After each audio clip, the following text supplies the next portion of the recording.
పని చేయండి, ఆ పెద్దానికి కూడా పార్సల్ ఇవ్వండి. ఏ ఊరు మీది? పెద్దపాడు గ్రామమా?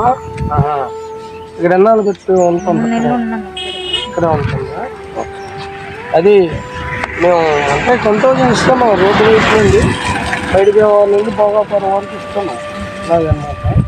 ఈ మధ్యలో నేను రాలేదు, మా వాళ్ళు వచ్చారు. ఇప్పుడు వాళ్ళు కొన్ని పంచుకున్నట్టు వెళ్ళిపోయాము. ఇప్పుడు మళ్ళీ వచ్చినప్పుడల్లా మేము తెప్పిస్తాం. ఓకే.